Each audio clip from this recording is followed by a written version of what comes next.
انفروا خفافا وثقالا وجاهدوا بأموالكم وأنفسكم في سبيل الله ذلكم خير لكم إن كنتم تعلمون.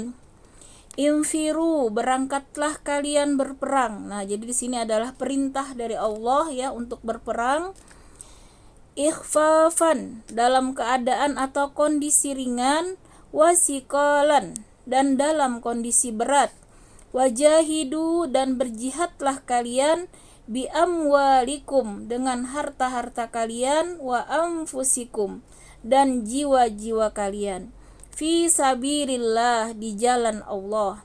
Zalikum, demikian itu, khairun, lebih baik, lakum, bagi kalian, in kuntum, jika kalian adalah ta'lamun, kalian mengetahui.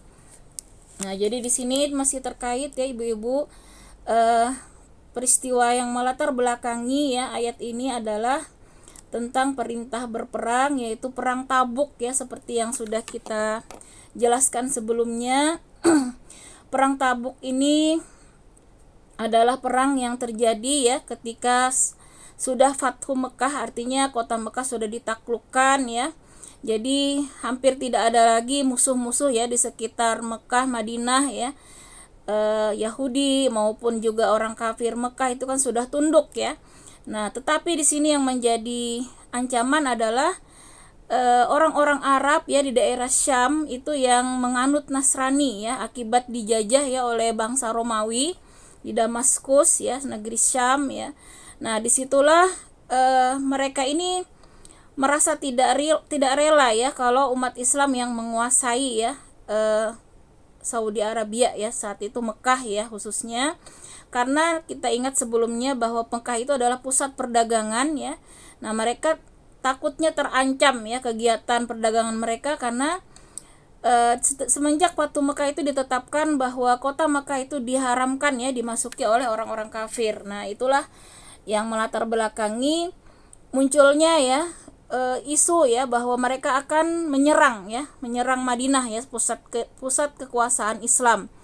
Nah, tentunya di sini adalah Romawi sebagai induk ya dari negara-negara kecil ya di sekitar Mekah, Madinah itu. Romawi itulah yang menguasai mereka ya. Nah, di sini tentunya Romawi itu sebagai kekuatan yang sangat besar ya. Romawi Persia itu adalah dua negara adidaya yang sangat berkuasa pada zaman itu ya, yang sudah memiliki kemajuan ya dari peralatan perang, dari pasukan ya, dan termasuk kerajaan yang sangat ditakuti ya, disegani oleh bangsa-bangsa lain ya.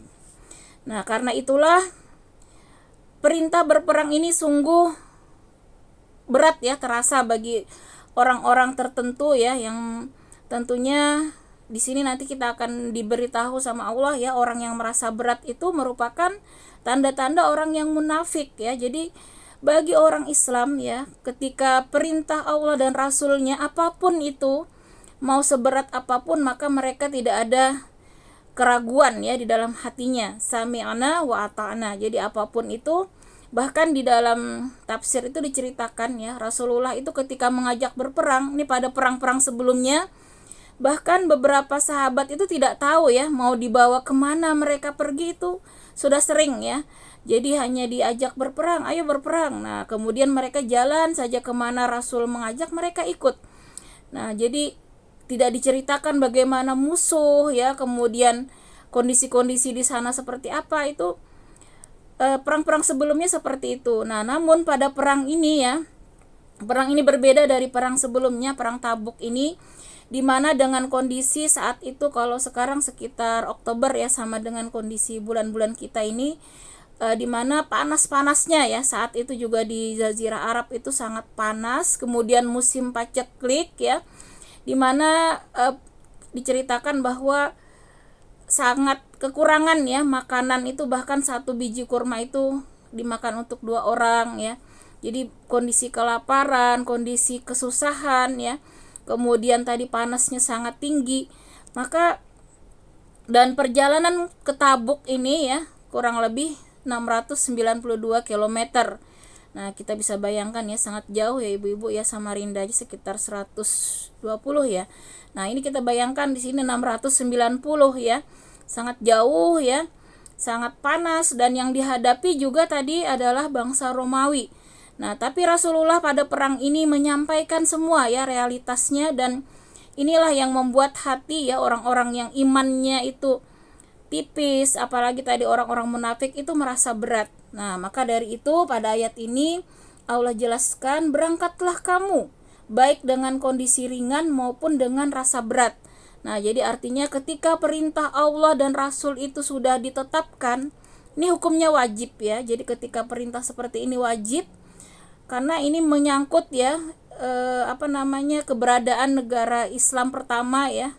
Ini akan dipertaruhkan ya, ketika tidak meladeni ya musuh-musuh ini, bisa jadi nanti akan hangus ya Islam itu di muka bumi. Karena itu di sini Allah perintahkan wajib hukumnya ya. Walaupun tadi ada rasa berat ya. Nah, tetapi yang rasa ringan ini adalah orang-orang yang kuat imannya ya. Mereka yang kuat imannya ini menyambut dengan gembira ya ibu-ibu ya, karena perang itu kan adalah jalan mudah ya untuk mati syahid. Nah, jadi di sini salah satunya adalah Abu Talhah. Abu Talhah ini sudah sangat tua ya. Jadi beliau itu semua peperangan itu diikuti ya. Dan sampai umur beliau itu dikatakan ya mungkin berapa ya, 90-an ya, mungkin ya, sangat tua ya. Tapi beliau tidak ada rasa takut ya. Bahkan anak-anak beliau itu sudah melarang, tidak usah ayah kan sudah tua. Dalam Islam itu ketika sudah uzur ya, kemudian misalnya penyakit, itu diperbolehkan ya, itu termasuk alasan syar'i untuk tidak ikut berperang. Namun beliau termasuk yang ringan tadi ya, merasa tidak ada takutnya, justru beliau merindukan syahid ini. Nah, jadi itu beberapa ya, ada sahabat-sahabat yang akhirnya terkumpullah sekitar 30.000 ya, 30.000 pasukan yang berperang dengan semangat tadi ya. Jadi ketika disampaikan tadi keperluan perang ini juga sangat besar ya. Diceritakan di situ Utsman sampai menyumbang 100 ekor unta beserta isinya ya, lengkap dengan bahan makanan ya, segala macam peralatan di 100 ekor unta itu ya. Dan Abu Bakar menyerahkan seluruh hartanya ya, Masya Allah ya, dan Umar menyerahkan setengah hartanya. Dan begitu juga para muslimah ya yang hadir di situ ketika diturunkan perintah itu, mereka berbondong-bondong mengambil ya perhiasan, harta benda mereka, semuanya mereka serahkan ya untuk keperluan perang ya, Masya Allah. Jadi inilah gambaran orang-orang yang dengan ringan ya melaksanakan perintah Allah dan Rasul, tidak ada rasa berat sama sekali ya. Nah, sebaliknya yang merasa berat inilah ya, di sini nanti Allah akan jelaskan, itulah tanda-tanda kemunafikan ya, ketika mendengar perintah Allah itu masih berpikir, bahkan mencari berbagai macam alasan ya agar dia tidak ikut. Nah, kita akan melihat nanti di bawah ini ya, di ayat selanjutnya, bagaimana ciri-ciri ya orang munafik. Bahkan di ayat lain nanti Allah kategorikan kafir ya ketika mereka mengingkari ya perintah Allah dan Rasulnya ini. Nah, di sini Allah perintahkan tadi ya, berjihad ini dengan harta dan jiwa. Nah, jadi yang demikian itulah kata Allah lebih baik bagimu jika kamu mengetahui. Nah, artinya di sini bagi orang yang sungguh-sungguh imannya, dia tidak peduli ya apapun, bahkan harta, bahkan nyawa sekalipun taruhannya, karena bagi orang yang imannya kuat, meninggal ya ketika berperang itu adalah mati syahid, maka kemuliaan. Kalaupun dia masih hidup, itu juga suatu kemenangan untuk Islam ya. Maka ini merupakan suatu hal yang sangat baik, bahkan dirindukan ya, sangat diharapkan ya untuk bisa ikut dalam peperangan tersebut. Nah, kemudian hadiah yang untuk abang nanti nama mama lagi. Mana? Umi nggak tahu hadiah.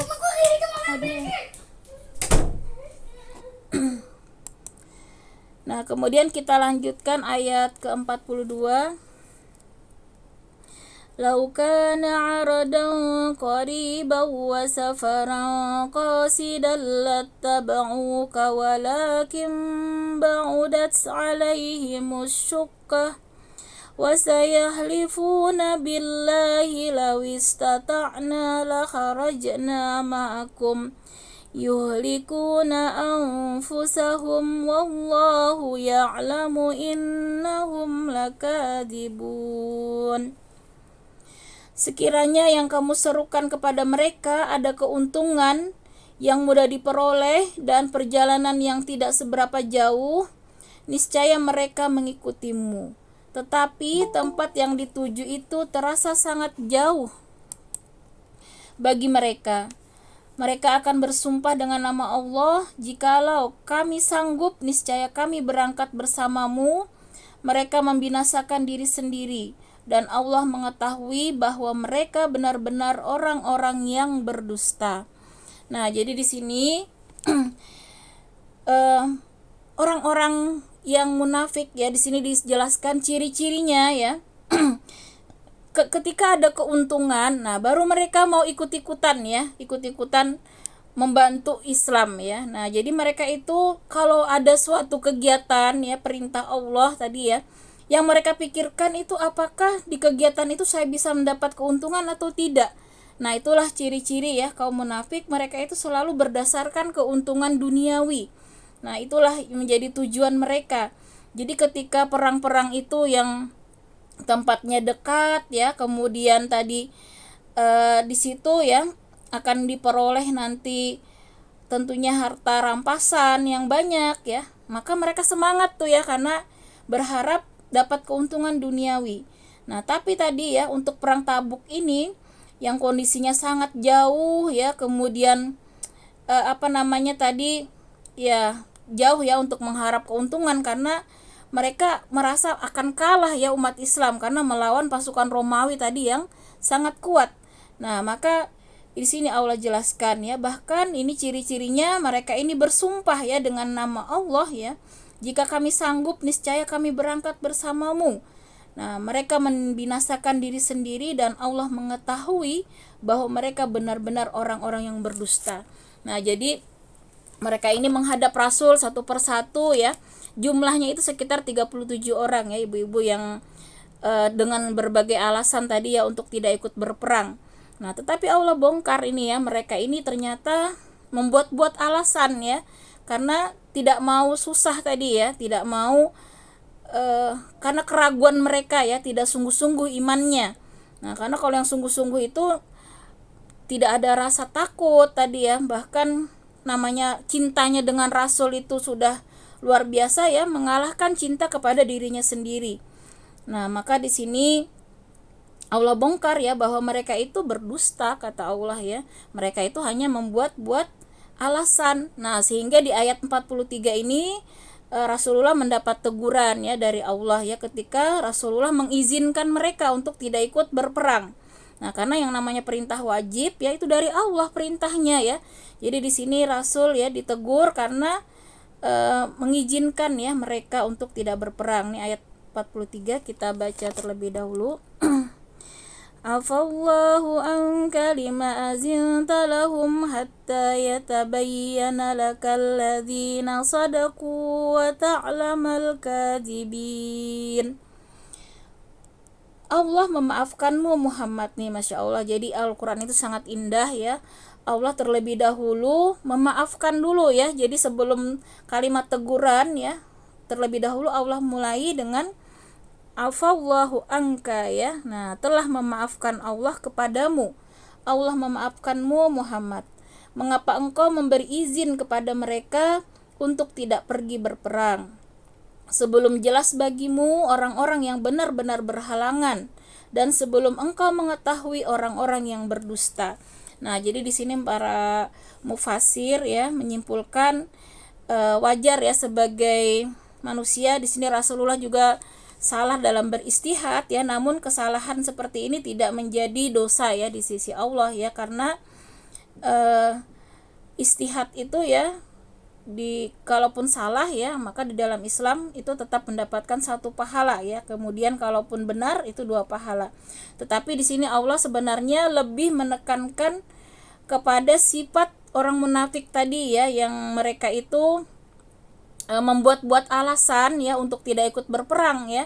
Ada yang alasannya itu tidak masuk akal ibu-ibu ya, di antaranya itu, saya tidak mau ya Rasul berperang ke Romawi ya, mendatangi bangsa Romawi. Kenapa? Kata Rasul. Karena di sana kan orangnya putih-putih tuh, cantik-cantik katanya.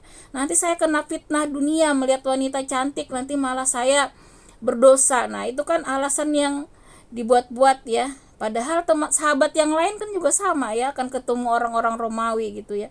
Nah, itulah salah satu diceritakan di dalam tafsir ya. Alasan mereka itu memang ya dibuat-buat ya, maka Allah bongkarlah ya sifat orang-orang munafik ini ya. Ada aja alasannya ya untuk. Nah, tetapi di sini Rasulullah ditegur karena Rasulullah langsung mengizinkan ya. Walaupun di dalam hati ya, kalau di dalam tafsir itu sebenarnya Rasulullah juga berat ya mengizinkan mereka ya.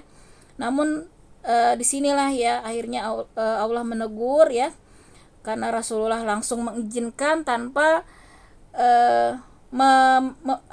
di sini sebelum kata Allah engkau mengetahui apakah mereka itu berdusta. Nah, jadi memang harusnya lebih teliti ya, mungkin ketika izin itu tidak sembarangan ya, benar-benar diteliti apakah benar uzurnya, apalagi kalau tadi alasan yang seperti dibuat-buat itu. Ini di dalam Islam ya, ini menjadi pelajaran bagi kita untuk tidak mudah ya mencari-cari alasan untuk menghindari kewajiban-kewajiban yang diberikan Allah dan Rasul ya. Nah, membuat-buat alasan seperti itu. Nah, kemudian di ayat 44 Allah tegaskan bagaimana sifat orang yang beriman. Ini kalau orang yang munafik tadi ya, dia membuat-buat alasan. Ini orang-orang yang beriman di ayat 44. La yastazinuka alladzina yu'minuna billahi wal yawmil akhiri ayyujahidu bi amwalihim wa anfusihim wallahu alimun bil muttaqin. Orang-orang yang beriman kepada Allah dan hari kemudian tidak akan meminta izin untuk tidak ikut kepadamu, untuk berjihad dengan harta dan jiwa mereka. Nah, artinya di sini mereka tidak ada ya yang minta izin ya, apapun walaupun berat tadi ya. Kalau mereka tahu berat pun mereka tidak minta izin ya, segala cara mereka lakukan untuk tetap ikut berjihad dengan harta dan jiwa mereka. Allah mengetahui orang-orang yang bertakwa. Nah, di sini Allah tegaskan, Allah tahu betul ya hati-hati kita ya, mana yang sungguh-sungguh imannya ya, ketakwaannya, keikhlasannya. Jadi tidak bisa walaupun di sisi Rasul ya aman dia ya, karena sudah Rasul mengizinkan ya, tetapi Allah yang tahu hati mereka ya. Nah, sementara kalau orang-orang yang beriman itu benar-benar mantap ya, mereka menyambut seruan untuk berperang tadi, tidak ada yang minta izin ya. Jadi terkumpullah tadi sekitar 30.000 ya umat Islam yang kuat imannya ya, tanpa keraguan mereka berperang ya menuju Tabuk tadi.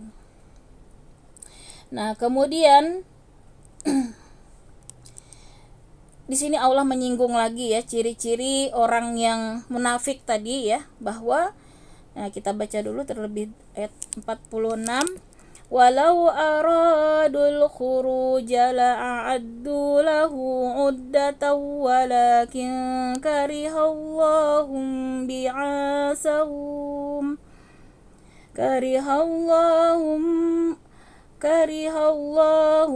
bi'asahum fasabbatahum wa qila qa'udu ma'al qa'idin. Dan jika mereka mau berangkat, niscaya mereka menyiapkan persiapan untuk keberangkatan itu. Tetapi Allah tidak menyukai keberangkatan mereka, maka Dia melemahkan keinginan mereka. Dan dikatakan kepada mereka, tinggallah kamu bersama orang-orang yang tinggal itu.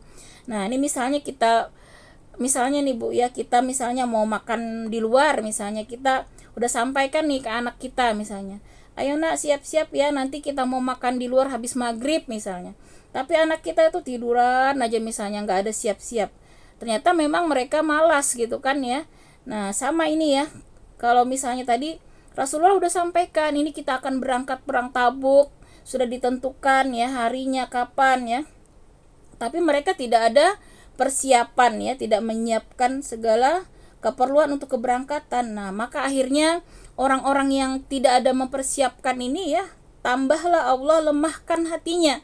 Karena Allah tahu betul ya bahwa mereka ini memang enggan ya untuk memenuhi seruan Allah dan Rasulnya. Maka di sini Allah tegaskan, Allah tidak menyukai ya keberangkatan mereka. Jadi orang yang setengah-setengah ini ya, yang dia itu ada kemunafikan ya, maka Allah tidak suka sebenarnya kalau mereka ikut ya. Akhirnya orang yang lemah ini tadi ya, Allah lemahkan sekalian sehingga benar-benar mereka tertahan ya untuk tidak ikut ya. Nah, sehingga di sini Allah tegaskan, tinggallah kamu bersama orang-orang yang tinggal ya, seperti itu. Jadi di sini Allah tegaskan bahwa sebenarnya Allah tuh tidak perlu ya dengan kita ya. Cuma yang perlu justru kita lah ya, ketika ada seruan Allah, yang perlu kita sebenarnya untuk menyambut seruan tersebut. Karena Allah ya, tanpa kita tolong pun Allah itu tetap kekuasaannya, bagi Allah sangat mudah ya untuk menghancurkan orang-orang kafir. Tetapi di sini Allah ingin memberikan kita pahala yang besar ya, di balik perintah perang ini kan tadi berjihad itu kan puncak tertinggi ya dari ibadah ya di dalam Islam. Nah, itu bonus yang sangat besar ya, yang langsung melesat. Bahkan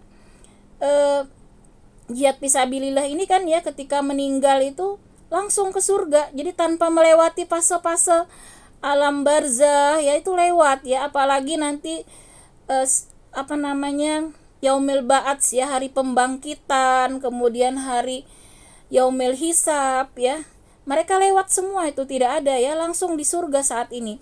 Jadi mereka langsung ruhnya berada di burung-burung yang ada di dalam surga, dititipkan sementara ya di taman-taman surga, mereka menikmati ya. Nah, jadi nggak ada susahnya ya orang mati syahid. Makanya ini suatu anugerah yang sangat besar sebenarnya, karunia Allah ya, ketika Allah masih memberikan peluang-peluang untuk mendapatkan pahala ya berjihad fisabilillah.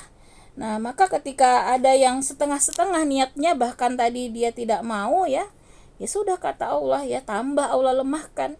Nah, makanya kita yang harus sungguh-sungguh ya membulatkan tekad ya, ketika ada suatu kesempatan ya berbuat baik, amal soleh, maka kita harus pacu diri kita untuk 100% ya, mengharap ridha Allah, harus ikhlas, jangan ada tendensi lain-lain, jangan ada niat lain-lain. Nah, kita misalnya mau kegiatan kalau tadi ada keuntungan dunia ya, ada keuntungan untuk kita, kalau dilihat tidak ada keuntungan, kita tidak mau. Maka inilah ya ciri-ciri munafik yang Allah jelaskan pada ayat-ayat ini ya. Nah, maka akhirnya Allah lemahkanlah ya, karena tadi mereka tidak ada untuk mempersiapkan ya untuk perang. Nah, kemudian Allah di sini Allah lebih tegaskan lagi ya posisi mereka ya di ayat 47. Lau kharaju fikum ma zadukum illa khabalan wa la auda'u khilalakum yabghunakumul fitnah wa fikum samma'una lahum wallahu alimum bizzalimin. Jika mereka berangkat bersamamu, niscaya mereka tidak akan menambah kekuatanmu, malah hanya akan membuat kekacauan, dan mereka tentu bergegas maju ke depan di celah-celah barisanmu untuk mengadakan kekacauan di barisanmu. Sedang di antara kamu ada orang-orang yang suka mendengarkan perkataan mereka.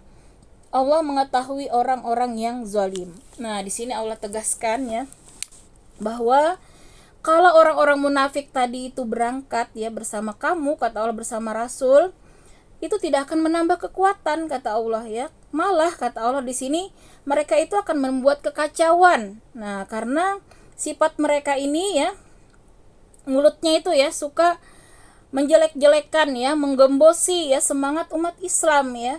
Mereka ya itu tadi ya, dengan mulutnya yang bicaranya itu menjelek-jelekan umat Islam, menurunkan semangat ya, maka akhirnya kata Allah justru nanti akan membuat lemah ya orang-orang yang suka mendengarkan perkataan mereka. Nah, ada juga ya orang-orang Islam itu yang lemah ya, imannya bisa terpengaruh kata Allah ya, maka sebenarnya lebih baik mereka itu tidak ikut ya. Jadi orang-orang munafik itu justru akan membahayakan ya perjuangan Islam. Nah, inilah kadang ya yang menjadi penghambat ya kemenangan Islam, karena masih ada ya di antara kita itu yang justru menjadi di sini ya, membuat kekacauan tadi ya, yang justru akan menimbulkan kelemahan ya kekuatan umat Islam sendiri. Nah, karena mereka yang akhirnya membuat orang-orang yang lemah imannya itu terpengaruh ya. Nah, jadi bisa dibayangkan ya, dedengkotnya munafik itu kan Abdullah bin Ubay bin Salul ya. Dia itu kan pemuka di Madinah ya sebelum Rasulullah datang, maka dialah orang tokoh yang sangat dihormati, tokoh pemimpin ya. Itulah yang membuat dia juga itu sangat benci ya dengan Rasulullah ya, karena dia berharap dia akan terus berkuasa ya di Madinah. Nah, namun semenjak Islam ya datang, Rasulullah berhijrah ya, maka Rasulullah yang diangkat menjadi pemimpin itu muncul dendam ya pada Abdullah bin Ubay bin Salul ini. Maka dia itulah yang terus ya menggembosi ya dari dalam ya, yang membuat beberapa kali ya peperangan Islam itu sempat kalah seperti itu ya. Nah, tapi pada perang ini alhamdulillah ya mereka tidak ikut ya, justru itu kebaikan ya bagi Islam ya. Jadi ketika murni ya orang-orang yang tulus ikhlas ya berjuang di jalan Allah, maka disitulah kemenangan Allah berikan ya, Masya Allah. Jadi ini menjadi ayat ya, pelajaran bagi kita untuk segera mendeteksi ya sifat kita. Kalau ada bibit-bibit ya kemunafikan, maka segeralah kita bertobat ya, karena kemunafikan itu juga ada kadarnya ya. Ada yang istilahnya sedikit ya, ada yang dominan ya, ada yang mendominasi, tadi ada yang mungkin masih setengah ya. Nah, maka sebaik-baik umat Islam tadi adalah yang murni ya, yang tidak ada kemunafikan sedikit pun ya. Jadi benar apa yang ada di hati ya, apa yang dia ucapkan, apa yang dia perbuat 100% ya ikhlas karena Allah ya. Tidak ada sama sekali keuntungan untuk duniawi ya, yang dia harapkan hanya ridha Allah, tidak ada yang lain ya. Nah, itulah keimanan yang sebenarnya. Nah, jadi dari ayat ini juga kita belajar bahwa kemenangan Islam itu akan Allah berikan ya kepada orang-orang beriman, bertakwa tadi syaratnya ya, keimanan yang tulus, ikhlas, murni karena Allah, dan ketakwaan yang sungguh-sungguh ya, yaitu jihad ini artinya kesungguhan ya. Jadi ini kita terapkan dalam kehidupan kita sehari-hari ya, apapun amanah yang Allah berikan ya kepada kita, maka kita berusaha menunaikan ya dengan semaksimal mungkin. Nih misalnya ibaratnya seorang dokter misalnya. Seorang dokter ketika misalnya ada panggilan nih, lagi tidur enak-enak gitu ya, jam 2, jam 3 dokter kandungan misalnya, tiba-tiba ada panggilan nih mau operasi sesar gitu. Nah, kalau kita yakini ini adalah menyangkut nyawa misalnya, maka kita tidak akan buat-buat alasan ya, pasti datang kan ya menyambut seruan itu. Nah, harusnya ketika panggilan Allah kita lebih lagi ya, untuk bukan masalah nyawa lagi ya, ini adalah kehidupan kita di akhirat nanti taruhannya ya. Kalau kita sampai melalaikan ya perintah Allah ini, justru menggadaikan akhirat kita ya. Makanya kata Allah, apakah dunia lebih kamu sukai kata Allah dibandingkan akhirat yang tidak ada bandingnya. Kemarin di ayat-ayat sebelumnya Allah bandingkan satu tetes ya air di lautan itulah dunia seisinya, dan seluruh air ya lautan samudra itulah akhirat. Nah, maka jangan sampai kita tertipu ya oleh dunia ini, yang akhirnya kita menjual akhirat kita ya, mau melakukan apapun ya, misalnya bahkan yang melanggar aturan Allah demi keuntungan duniawi yang menurut Allah itu tidak ada artinya sama sekali ya. Nah, kemudian kita juga bisa berkaca ya bagaimana Islam itu ya tetap akan Allah menangkan walaupun hanya Rasulullah sendiri berjuang ya. Bahkan ketika cerita sebelumnya ya, di ayat sebelumnya, bagaimana hijrah Rasulullah ya hanya ditemani satu orang ya kan, Abu Bakar ya, tetap Allah akan lindungi ya, tetap Allah akan tolong ya ketika di situ keimanan yang sungguh-sungguh. Nah, maka kita tidak boleh ragu ya sedikit pun ya, kita tidak boleh pesimis apapun ya di luar sana ya menggombosi Islam ya, untuk menakut-takuti umat Islam. Kita jangan pernah terpengaruh ya, kita ingat ada Allah ya, ada Allah yang maha senantiasa, maha kaya, maha penolong ya.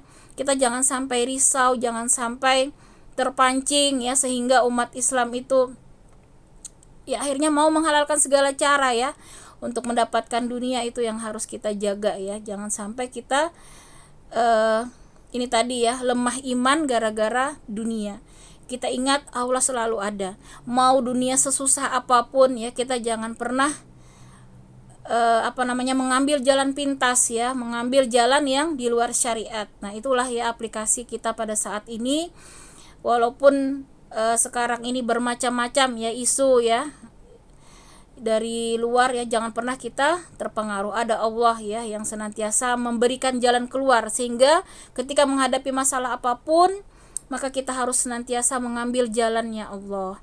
Nah ini yang penting kita tanamkan kepada generasi anak-anak kita ya, karena kita lihat sekarang di berita ya, anak-anak itu banyak mengambil jalan pintas ya, bunuh diri lah ya, gara-gara ya, kita ingat lah ya bagaimana anak SD tiba-tiba dia terjun ya dari lantai 4 gara-gara dibully misalnya. Itu kan adalah masalah iman ya, dan ini tentunya menjadi perhatian kita sebagai ibu ya, karena ini kan bermula dari rumah tentunya ya, pendidikan anak-anak ini basicnya kan di rumah ya, dan ibu lah sebagai pemimpin ya untuk anak-anak ya. Nah ini menjadi PR kita, bagaimana ya anak-anak sekarang dididik sehingga kok bisa ya mereka mempunyai mental yang sangat lemah seperti itu ya. Kita bayangkan anak SD kok bisa punya masalah sampai dia bunuh diri, itu kan luar biasa ya. Seperti apa yang ada di pikiran mereka ya. Nauzubillah summa nauzubillah ya. Kita berdoa bersama-sama, semoga Allah senantiasa ya menguatkan kita, khususnya sebagai ibu-ibu solehah ya, sehingga kita bisa diberikan Allah untuk mengawal ya anak-anak kita. Semoga mereka semua kelak ya bisa meneruskan perjuangan kita, meneruskan Islam, sehingga menjadi kelak ya menjadi amal jariah kita ya, karena kita ini kan tidak panjang Bu ya, tapi kita berharap terus ada ya mengalir pahala kita melalui anak-anak kita yang solehah tentunya. Makanya kita terus semangat untuk dekat dengan Allah. Di antaranya kita semangat untuk terus mengkaji ya, mentadaburi ayat-ayat Allah ini, menjadi wasilah kita. Semoga Allah selalu menuntun kita ya, menjaga kita dan keluarga kita khususnya ya, dan juga tentunya menjaga umat Islam ya. Kita doakan semuanya untuk segera kembali ya, untuk mendekatkan diri kepada Allah tentunya dengan bersungguh-sungguh ya, berpegang teguh ya kepada Al-Quran dan Sunnah ini. Wallahu a'lam bishawab. Demikian ibu-ibu ya untuk materi tadabbur kita pada hari ini. Silahkan kalau ada yang mau didiskusikan.